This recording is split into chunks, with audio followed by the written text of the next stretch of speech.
Well, good evening and welcome to What Gives Me Life, episode number 3. My name is Chad Clifton and I'm one of the pastors at Midway Church, and we're so glad that you joined us tonight.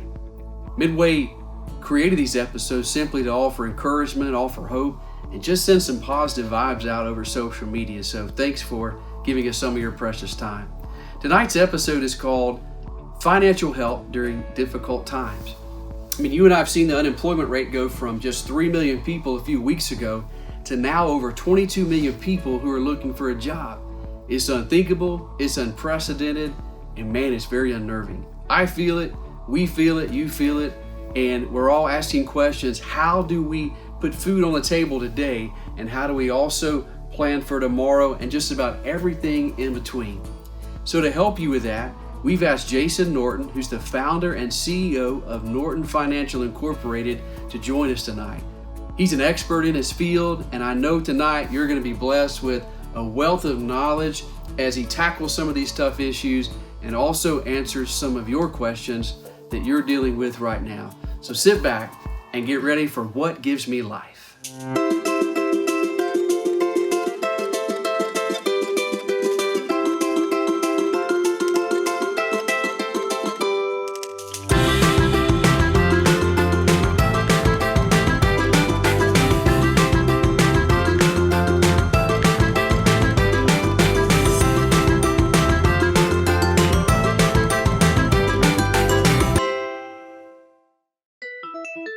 Well, hey, Jason, thanks for joining us, man. We're really honored that you've given us some of your time, and we appreciate you investing in our What Gives Me Life crowd. Before we get into some official business, tell me how your children are doing with all the changes and schooling being at home, and how are your 3 kids doing? Good evening, Chad. Thanks for having me. It's a nice opportunity to be here and be able to share a little bit. The kids are doing pretty well. You know, we're adapting to being educators essentially at this point, and also trying to fill the time where we can't go to parks, we can't do all the things we would normally do.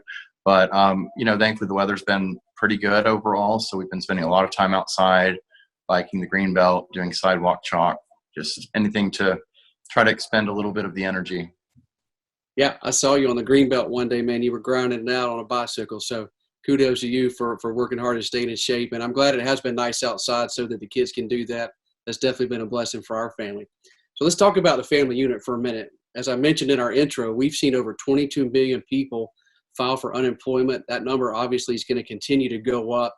What are you seeing right now, and what advice would you give the family to meet basic needs and maybe think about their future? It's a good point. A lot of people are struggling right now. You know, we went from the lowest unemployment in around 50 years to a sudden surge that could be almost as dramatic as the Great Depression era. A lot of people are struggling. I would encourage those that are just getting by at this point to focus on the basics. So what we commonly refer to as the 4 walls. Those are food, shelter, clothing, and transportation. So if you only have so much money per month, you need to focus it on those 4 things. So if you're behind on your rent or your mortgage, you don't pay anything towards Visa. If you happen to have a credit card bill, you focus just on the immediate needs.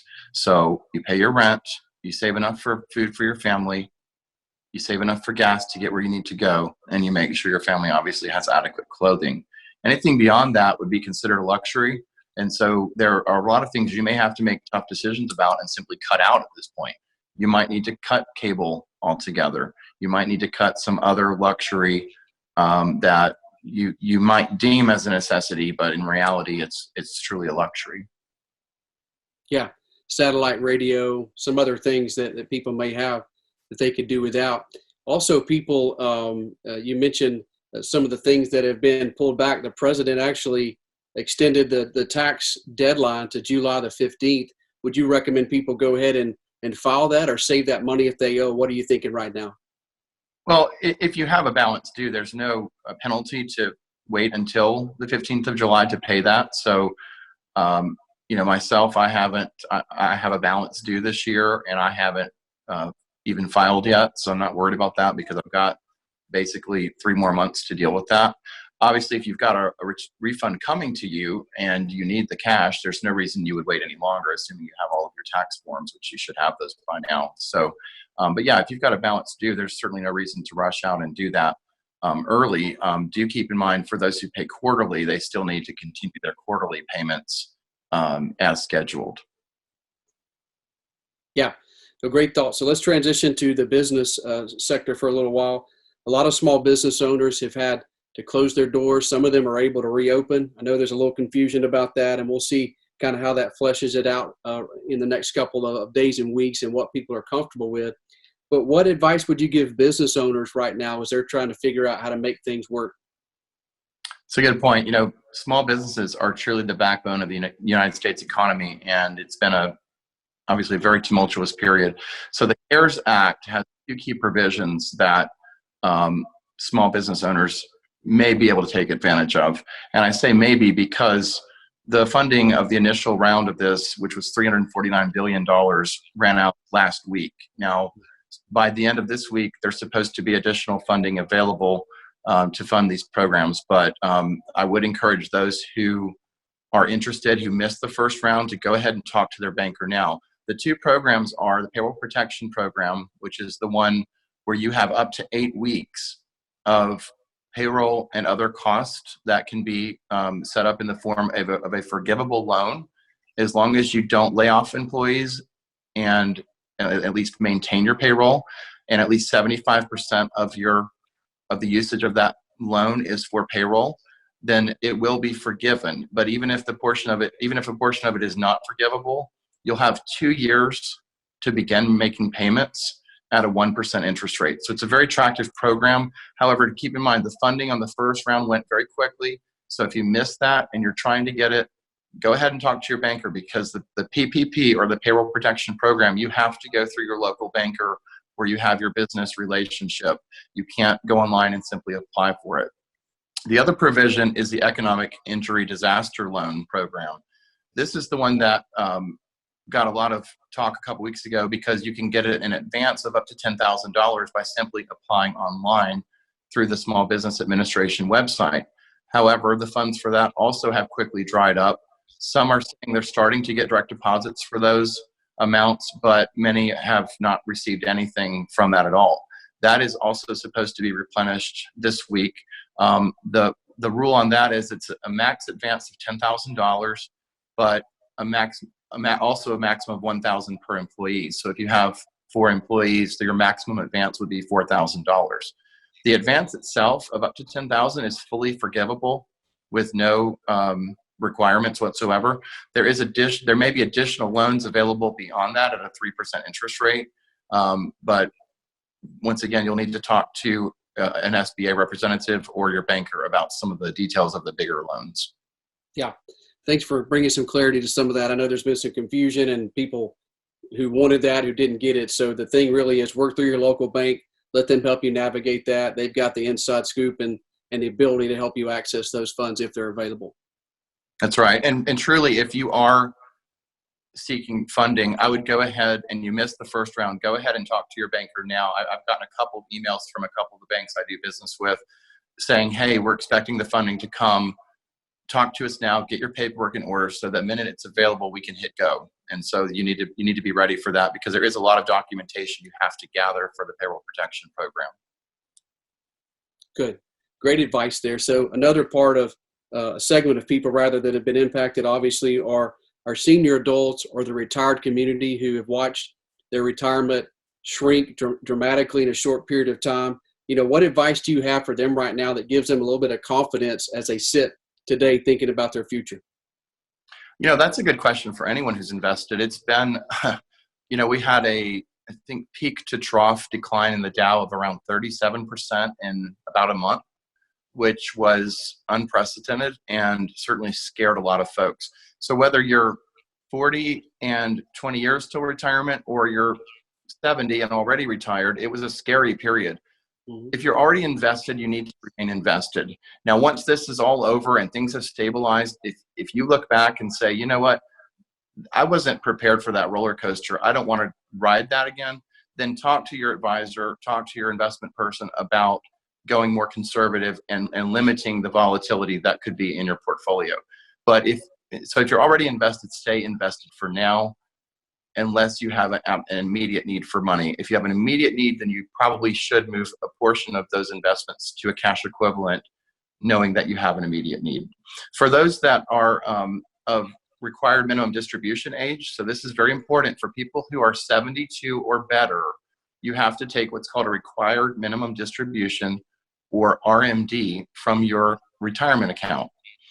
That has been completely waived for the year 2020 because of the market volatility. So if you own an IRA or other retirement plan, including an inherited IRA, you will not have to take a required distribution for this year.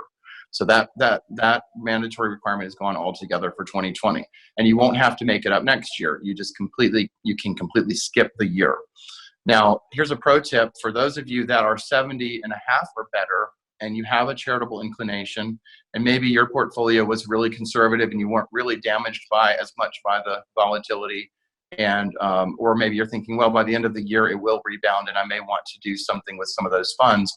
If you're 70 and a half or better, you can make what's called a qualified charitable distribution directly from your IRA to the charity of your choice.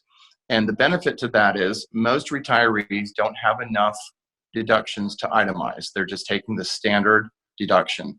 By doing the qualified charitable distribution, or QCD, those funds are never hitting your income tax return. They're going directly to a third party. They're being coded as such when you file your taxes the following year. And so there's a direct tax benefit by lowering your adjusted gross income. There's a direct tax benefit of doing it that way. So it's been around for several years. Many people don't seem to be aware of it, but if you do plan to do distributions by year end, even though they're not required, you may be interested in using that tax advantage method of giving.